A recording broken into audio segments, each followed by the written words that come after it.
ओम शांति। आज 16 अप्रैल 2020 के महावाक्य हैं। आज की मुरली में बाबा ने 6 मुख्य स्वमान दिए, जिसमें पहला स्वमान है, मैं कनिष्ठ से उत्तम पुरुष बनने वाली आत्मा हूँ। दूसरा स्वमान है, हम सच्ची गीता सुनाने वाले सच्चे ब्राह्मण हैं। तीसरा स्वमान, मैं आत्मा देही अभिमानी हूँ। चौथा स्वमान, मैं आत्मा सर्वस्व त्यागी हूँ। पांचवा स्वमान, मैं आत्मा बाप के लव में लवलीन रहने वाली आत्मा हूँ। छठा स्वमान, मैं स्व परिवर्तक सो विश्व परिवर्तक आत्मा हूँ। आज महावाक्यों का सार है, मीठे बच्चे, बाप तुम्हें पुरुषोत्तम बनाने के लिए पढ़ा रहे हैं। तुम अभी कनिष्ठ से उत्तम पुरुष बनते हो। सबसे उत्तम है देवताएं। बाबा ने प्रश्न पूछा, यहाँ तुम बच्चे कौन सी मेहनत करते हो जो सतयुग में नहीं होगी? यहाँ तुम बच्चे कौन सी मेहनत करते हो जो सतयुग में नहीं होगी? उत्तर है, यहाँ देह सहित देह के सब संबंधों को भूल आत्म अभिमानी हो शरीर छोड़ने में बहुत मेहनत करनी पड़ती है। सतयुग में बिना मेहनत बैठे बैठे शरीर छोड़ देंगे। अभी यही मेहनत व अभ्यास करते हो कि हम आत्मा हैं। हमें इस पुरानी दुनिया पुराने शरीर को छोड़ना है, नया लेना है। सतयुग में इस अभ्यास की ज़रूरत नहीं। आज का गीत है, दूर देश का रहने वाला आया देश पर आए। ओम शांति। मीठे मीठे रूहानी बच्चे जानते हैं कि फिर से यानी कल्प कल्प के बाद इसको कहा जाता है, फिर से दूर देश का रहने वाला आया है देश पर आए। यह सिर्फ उस एक के लिए ही गायन है, उनको ही सब याद करते हैं। वह है विचित्र, उनका कोई चित्र नहीं। ब्रह्मा विष्णु शंकर को देवता कहा जाता है, शिव भगवानोवाच कहा जाता है। वह रहते हैं परम धाम में, उनको सुख धाम में कभी बुलाते नहीं, दुख धाम में ही बुलाते हैं। वह आते भी हैं संगम युग पर, यह तो बच्चे जानते हैं। सतयुग में सारे विश्व पर तुम पुरुषोत्तम रहते हो। मध्यम कनिष्ठ वहाँ नहीं होते। उत्तम ते उत्तम पुरुष यह श्री लक्ष्मी नारायण हैं। इन्हों को ऐसा बनाने वाला है श्री श्री शिव बाबा कहेंगे। श्री श्री उस शिव बाबा को ही कहा जाता है।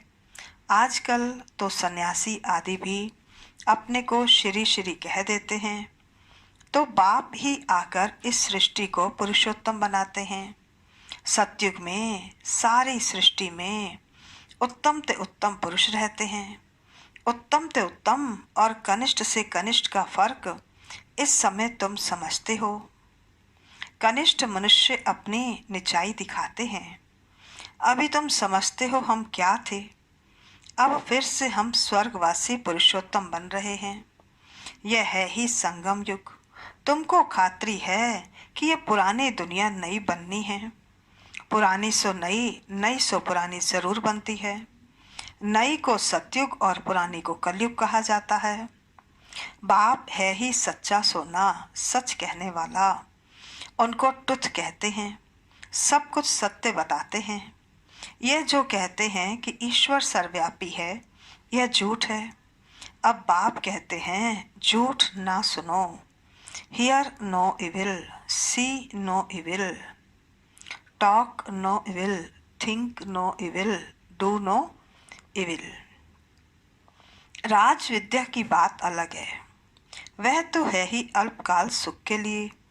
दूसरा जन्म लिया फिर नए सिर पढ़ना पड़े, वह है अल्पकाल का सुख। यह है 21 जन्म 21 पीढ़ी के लिए। पीढ़ी बुढ़ापे को कहा जाता है। वहाँ कभी अकाले मृत्यु नहीं होता। यहाँ तो देखो कैसे अकाले मृत्यु होती रहती है। ज्ञान में भी मर जाते हैं। तुम अभी काल पर जीत पहन रहे हो। जानते हो वह है अमरलोक, यह है मृत्युलोक। वहाँ तो जब बूढ़े होते हैं तो साक्षात्कार होता है।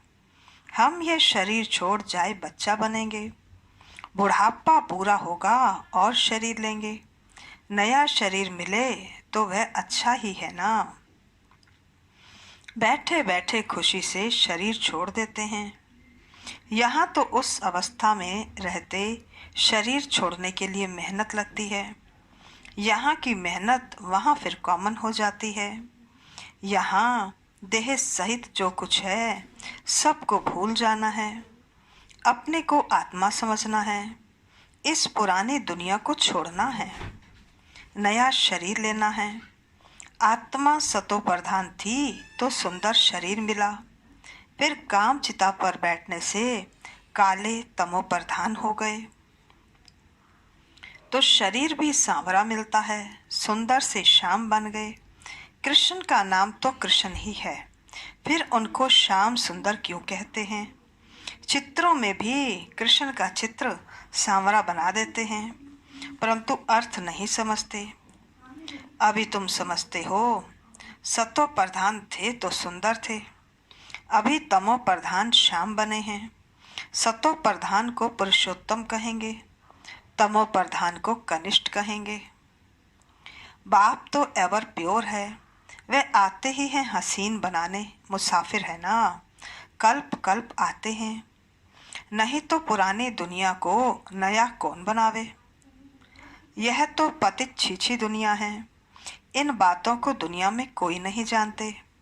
अब तुम जानते हो, बाप हमको पुरुषोत्तम बनाने के लिए पढ़ा रहे हैं, फिर से देवता बनने के लिए हम सो ब्राह्मण बने हैं। तुम हो संगम युगी ब्राह्मण। दुनिया यह नहीं जानती कि अब संगम युग है। शास्त्रों में लाखों वर्ष कल्प की आयु लिख दी है तो समझते हैं कलयुग तो अभी बच्चा है।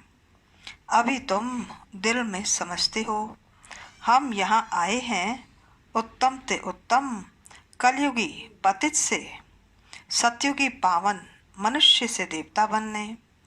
ग्रंथ में भी महिमा है, मूत पलिती कपड़ धोए, परंतु ग्रंथ पढ़ने वाले भी अर्थ नहीं समझते। इस समय तो बाप आकर सारी दुनिया के मनुष्य मात्र को माफ करते हैं। तुम उस बाप के सामने बैठे हो, बाप ही बच्चों को समझाते हैं। वह यह रचता और रचना की नॉलेज और कोई जानते ही नहीं। बाबा कहते, बाप ही ज्ञान का सागर है, वह सत्य है, चैतन्य है, अमर है, पुनर्जन्म रहित है, शांति का सागर, सुख का सागर, पवित्रता का सागर है। उनको ही बुलाते हैं कि आकर यह वर्षा दो। तुमको अभी बाप 21 जन्मों के लिए वर्षा दे रहे हैं। यह है अविनाशी कमाई। पढ़ाने वाला भी अविनाशी बाप है। आधा कल्प तुम राज्य पाते हो, फिर रावण राज्य होता है। आधा कल्प है राम राज्य, आधा कल्प है रावण राज्य। प्राणों से प्यारा एक बाप ही है, क्योंकि वही तुम बच्चों को सब दुखों से छुड़ाए अपार सुख में ले जाते हैं। तुम निश्चय से कहते हो, वह हमारा प्राणों से प्यारा पारलौकिक बाप है। प्राण आत्मा को कहा जाता है। सब मनुष्य मात्र उनको याद करते हैं, क्योंकि आधा कल्प के लिए दुख से छुड़ाए शांति और सुख देने वाला बाप ही है। तो प्राणों से प्यारा हुआ ना। तुम जानते हो, सतयुग में हम सदा सुखी रहते हैं, बाकी सब शांति धाम में चले जाएंगे। फिर रावण राज्य में दुख शुरू होता है। दुख और सुख का खेल है, मनुष्य समझते हैं यहाँ ही अभी अभी सुख है, अभी अभी दुख है, परंतु नहीं। तुम जानते हो, स्वर्ग अलग है, नरक अलग है। स्वर्ग की स्थापना बाप राम करते हैं, नरक की स्थापना रावण करते हैं, जिसको वर्ष वर्ष जलाते हैं। परंतु क्यों जलाते हैं, क्या चीज़ है, कुछ नहीं जानते। कितना खर्चा करते हैं, कितनी कहानियाँ बैठ सुनाते हैं। राम की सीता भगवती को रावण ले गया। मनुष्य भी समझते हैं ऐसा हुआ होगा। अभी तुम सबका ऑक्यूपेशन जानते हो, यह तुम्हारी बुद्धि में नॉलेज है। सारे वर्ल्ड की हिस्ट्री ज्योग्राफी को कोई भी मनुष्य मात्र नहीं जानते होंगे, बाप ही जानते हैं। उनको वर्ड का रचयिता नहीं कहेंगे, वर्ड तो है ही। बाप सिर्फ आकर नॉलेज देते हैं ये चक्र कैसे फिरता है। भारत में इन लक्ष्मी नारायण का राज्य था, फिर क्या हुआ? देवताओं ने कोई से लड़ाई की क्या? कुछ भी नहीं। आधा कल्प बाद रावण राज्य शुरू होने से देवताएं वाम मार्ग में चले जाते हैं। बाकी ऐसे नहीं कि युद्ध में कोई ने हराया, लश्कर आदि की कोई बात नहीं। ना लड़ाई से राज्य लेते हैं ना गंवाते हैं। यह तो योग में रहकर पवित्र राज्य तुम स्थापन करते हो, बाकी हाथ में कोई चीज नहीं। यह है डबल अहिंसा। एक तो पवित्रता की अहिंसा और दूसरा तुम किसी को दुख नहीं देते हो। सबसे कड़ी हिंसा है काम कटारी की, जो ही आदि मध्य अंत दुख देती है। रावण के राज्य में ही दुख शुरू होता है, बीमारियां शुरू हो जाती हैं। कितनी ढेर बीमारियां हैं, अनेक प्रकार की दवाइयां निकलती रहती हैं। रोगी बन पड़े हैं ना। तुम इस योग बल से 21 जन्मों के लिए निरोगी बनते हो। वहाँ दुख व बीमारी का नाम निशान नहीं रहता। उसके लिए तुम पढ़ रहे हो। बच्चे जानते हैं भगवान हमको पढ़ाकर भगवान भगवती बना रहे हैं। पढ़ाई भी कितनी सहज है, आधा पौना घंटे में सारे चक्र की नॉलेज समझा देते हैं। 84 जन्म भी कौन कौन लेते हैं यह तुम जानते हो। भगवान हमको पढ़ाते हैं, वह है ही निराकार। सच्चा सच्चा उनका नाम है शिव, कल्याणकारी है ना। सर्व का कल्याणकारी, सर्व का सदगतिदाता है। ऊंचते ऊंच बाप ऊंचते ऊंच मनुष्य बनाते हैं। बाप पढ़ाकर होशियार बनाए, अब कहते हैं जाकर पढ़ाओ। इन ब्रह्मा कुमार कुमारियों को पढ़ाने वाला शिव बाबा है। ब्रह्मा द्वारा तुमको अडॉप्ट किया है। प्रजापिता ब्रह्मा कहाँ से आया, इस बात में ही मूझते हैं। इनको अडॉप्ट किया कहते हैं बहुत जन्मों के अंत में। अब बहुत जन्म किसने लिए? इन लक्ष्मी नारायण ने ही पूरे 84 जन्म लिए हैं। इसलिए कृष्ण के लिए कह देते हैं श्याम सुंदर। हम सो सुंदर थे, फिर 2 कला कम हुई। कला कम होते होते अभी 9 कला हो गई है। अभी तमो प्रधान से फिर सतो प्रधान कैसे बने? बाप कहते हैं मुझे याद करो तो तुम पावन बन जाएंगे। यह भी जानते हो यह रुद्र ज्ञान यज्ञ है। अब यज्ञ में चाहिए ब्राह्मण। तुम सच्चे ब्राह्मण हो, सच्ची गीता सुनाने वाले, इसलिए तुम लिखते भी हो सच्ची गीता पाठशाला। उस गीता में तो नाम ही बदल दिया है। हाँ, जिन्होंने जैसे कल्प पहले वर्षा लिया था वही आकर लेंगे।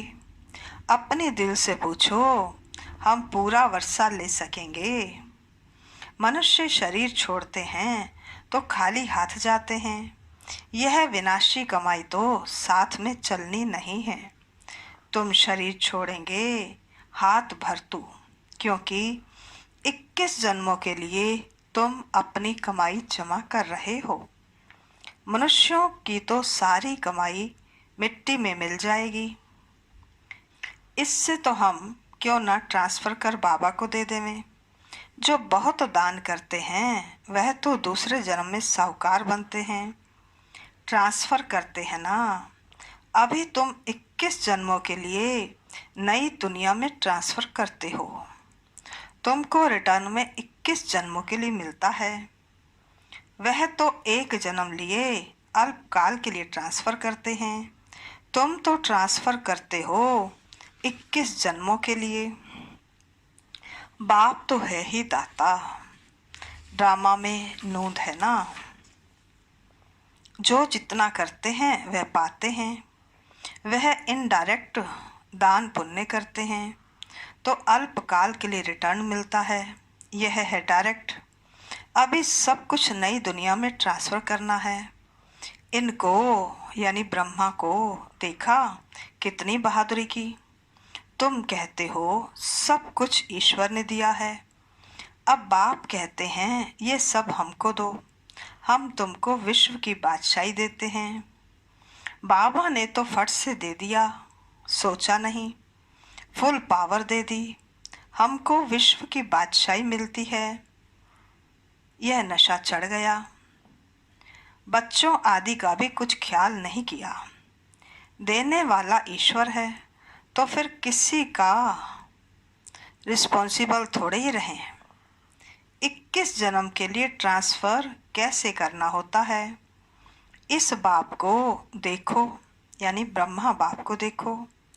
फॉलो फादर, प्रजापिता ब्रह्मा ने किया ना। ईश्वर तो दाता है, उसने इनसे कराया। तुम भी जानते हो हम आए हैं बाप से बादशाही लेने। दिन प्रतिदिन टाइम थोड़ा होता जाता है। आफतें ऐसी आएंगी जो बात मत पूछो। व्यापारियों का सांस तो मुट्ठी में रहता है, कोई जमघट ना आ जाए। सिपाही का मुंह देख मनुष्य बेहोश हो जाते हैं। आगे चल बहुत तंग करेंगे, सोना आदि कुछ भी रखने नहीं देंगे। बाकी तुम्हारे पास क्या रहेगा, पैसे ही नहीं रहेंगे जो कुछ खरीद कर सको। नोट आदि भी चल ना सकें। राज्य बदल जाता है। पिछाड़ी में बहुत दुखी हो मरते हैं, बहुत दुख के बाद फिर सुख होगा। यह है खूने नाहक खेल। नेचुरल क्लैमिटीज भी होंगी। इससे पहले बाप से पूरा वर्षा ले लेना चाहिए। भल घूमो फिरो, सिर्फ बाप को याद करते रहो तो पावन बन जाएंगे। बाकी आफतें बहुत आएंगी, बहुत हाय हाय करते रहेंगे। तुम बच्चों को अभी ऐसी प्रैक्टिस करनी है जो अंत में एक शिव बाबा की ही याद रहे, उसकी याद में ही रहकर शरीर छोड़े और कोई मित्र संबंधी आदि याद ना आए। यह प्रैक्टिस करनी है। बाप को ही याद करना है और नारायण बनना है। यह प्रैक्टिस बहुत करनी पड़े, नहीं तो बहुत पछताना पड़ेगा। और कोई की याद आई तो नापास हुआ। जो पास होते हैं वही विजय माला में पिरोए जाएंगे। अपने से पूछना चाहिए हम बाप को कितना याद करते हैं। कुछ भी हाथ में होगा तो वह अंतकाल याद आएगा। हाथ में नहीं होगा तो याद भी नहीं आएगा। बाप कहते हैं हमारे पास तो कुछ भी नहीं है, यह हमारी चीज़ नहीं है। उस नॉलेज के बदले यह लो तो 21 जन्म के लिए वर्षा मिल जाएगा, नहीं तो स्वर्ग की बादशाही गंवा देंगे। तुम यहाँ आते ही हो बाप से वर्षा लेने, पावन तो ज़रूर बनना पड़े, नहीं तो सजा खाकर हिसाब किताब चुकतू कर जाएंगे। पद कुछ नहीं मिलेगा। श्रीमत पर चलेंगे तो कृष्ण को गोद में लेंगे। कहते हैं ना कृष्ण जैसा पति मिले व बच्चा मिले। कोई तो अच्छी रीति समझते हैं, कोई तो फिर उल्टा सुल्टा बोल देते हैं। अच्छा, मीठे मीठे सिकिलदे बच्चों प्रति माता पिता बाप दादा का याद प्यार और गुड मॉर्निंग। रूहानी बाप की रूहानी बच्चों को नमस्ते। हम रूहानी बच्चों की रूहानी बाप दादा को नमस्ते नमस्ते नमस्ते। सदा रहेंगे हंसते, बनेंगे फरिश्ते, चलेंगे परम धाम के सीधे रास्ते। धारणा के लिए मुख्य सार। पहला, जैसे ब्रह्मा बाबा ने अपना सब कुछ ट्रांसफर कर फुल पावर बाप को दे दी, सोचा नहीं ऐसे फॉलो फादर कर 21 जन्मों की प्रारब्ध जमा करनी है। दूसरा, प्रैक्टिस करनी है अंत काल में एक बाप के सिवाय और कोई भी चीज याद न आए। हमारा कुछ नहीं, सब बाबा का है। अल्फ और बे इसी स्मृति से पास हो विजय माला में आना है। आज का वरदान है, लव और लवलीन स्थिति के अनुभव द्वारा सब कुछ भूलने वाले देही अभिमानी भव। लव और लवलीन स्थिति के अनुभव द्वारा सब कुछ भूलने वाले सदा देही अभिमानी भव। विस्तार है, कर्म में, वाणी में, संपर्क में व संबंध में, लव और स्मृति व स्थिति में लवलीन रहो तो सब कुछ भूलकर देही अभिमानी बन जाएंगे। लव ही बाप के समीप संबंध में लाता है, सर्वस्व त्यागी बनाता है।